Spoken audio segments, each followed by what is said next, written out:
मेरे प्यारे भाई बहनों, आए और उपवास का वचन और आगे बढ़ते हुए देखें से परमेश्वर क्या कहता है और यहोवा कैसे उपवास रखवाता है। इससे पहले प्रार्थना करें। स्वर्गीय आसमानी बाप, जब उपवास के बारे में सीख रहे हैं और वचन खुदाबंद लोगों सुनने वाले हैं, उन भाई बहनों के ऊपर आशीष बरकत दे ताकि वो भी उपवास के बारे में जाने और रखें और उन्हें भी आशीष बरकत देना और दुखों से आज़ाद करना, यीशु के नाम से आमीन। परमेश्वर के वचन में नेहम्या 9 बाब उसकी 1 से 3 आयत तक अगर देखेंगे, इस्राएली अपने पापों का अंगीकार करते हैं। फिर उसी महीने में 24वें दिन को इस्राएली उपवास का टाट पहने और सिर पर धूल डाले हुए इकट्ठे हो गए। तब इस्राएल के वंश के लोग सब अनजाति लोगों से अलग हो गए और खड़े होकर अपने अपने पापों को और अपने अपने पुरखाओं के अधर्म के कामों को मान लिया। मेरे प्यारे भाई और बहनों, यहाँ आप अगर देखें इसे जब इस्राएलियों के अंदर गुनाह था, पाप था, तो परमेश्वर ने जब छोड़ा तो नेहम्या यहाँ जो है सिखाता है और ये कहता है किसी अपने पुरखाओं को अधर्म को मान लो, अपने आप को पापों को स्वीकार कर लो, तो परमेश्वर तुझे माफ करेगा।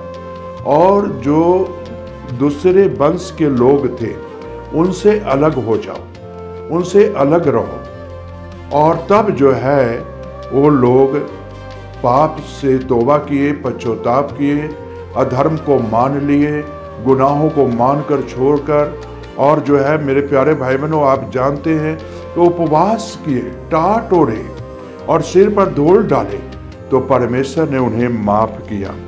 और तब देखिए कैसे मेरे प्यारे भाई बहनों, जब परमेश्वर उन्हें माफ किया तो उन्हें आशीष दी। जब हम पाप को मान लेते हैं और छोड़ देते हैं तो प्रभु यहोवा या यीशु हमें फिर याद नहीं करता पापों को और उसे क्षमा कर देता है, पुरखाओं का भी अधर्म क्षमा कर देता है। और शर्त यही है कि हमें जो व्यवस्था की पुस्तक पढ़ने और अपने पापों को मानने की जरूरत है और यहोवा को दंडवत करने लगे भवन में। तो इसलिए मेरे प्यारे भाई और बहनों, मैं इतना ही बताना चाहता हूं कि से आज अपने पापों को माने, अपने अधर्म को त्यागे, और जो हमारे पूर्वजों ने गुनाह किया है वो हम लोग गुनाह ना करें, हम लोग गुनाह में सम्मिलित ना हों। और इसीलिए प्रभु जो है आज यीशु मसीह हमारी और आपकी दुआ नहीं सुनता। क्यों नहीं सुनता? क्योंकि हम गुनाह में सम्मिलित होते हैं, गुनाह में ही रहते हैं, और फिर हम उपवास करते हैं, फिर कहते हैं प्रार्थना नहीं सुना। प्रार्थना कैसे सुनेगा जब जो है आप गुनाह में ही रहेंगे, पाप में ही रहेंगे। पाप को छोड़ें और जो है गुनाह को छोड़ें तो परमेश्वर यीशु जी माफ करेंगे और हमें आशीष देगा। यीशु आज आशीष देने वाला परमेश्वर है, बरकत देने वाला परमेश्वर है। सिर्फ इतना ही करना है, आप अपने गुनाहों को माने। उपवास करते हैं तो गुनाहों को मानकर छोड़ें। उपवास में गुनाह अपने दिलों में न रखें और पाप को अपने दिलों में न रखें, बल्कि उसे त्याग कर यीशु के आगे रख दें, तो आपको क्षमा मिलेगी। इसीलिए जो है नेहम्या यहाँ जो है बताता है पापों का अंगीकार किया इस्राएलियों ने तो उन्हें क्षमा मिली। तो आओ प्यारे भाई और बहनों, आज अपने पापों का अंगीकार करें तो आज यीशु क्षमा करेगा और उपवास का फल आपके पास आ जाएगा। और इस्राएलियों को जो है जब उपवास किया तो उसका फल मिला। तो आइए दुआ करें।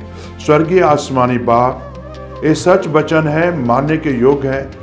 जब इस्राएली गुनाह किए, पाप किए, तो नेहम्या जो है पाप को जताता है और कहता है इस्राएली सुनो, आज तुम अपने पुरखाओं को, गुनाहों को मानो और आज अपने आप को, गुनाह को मानो और इसे छोड़ो और दूसरे जातियों से अलग हो जाओ, तो तुम्हें परमेश्वर आशीष देगा। और लोग ऐसा ही किए और परमेश्वर यहोवा तूने आशीष दी। आज ठीक इसी तरह खुदावन मसीह भाई बहनों की ऊपर आशीष दे, बरकत दे, अलग जीवन गुजारें और तेरे साथ जिंदगी गुजारें यीशु, ताकि तेरे नाम की महिमा मिले। ये प्रार्थना यीशु के नाम से मांगते हैं, आमीन।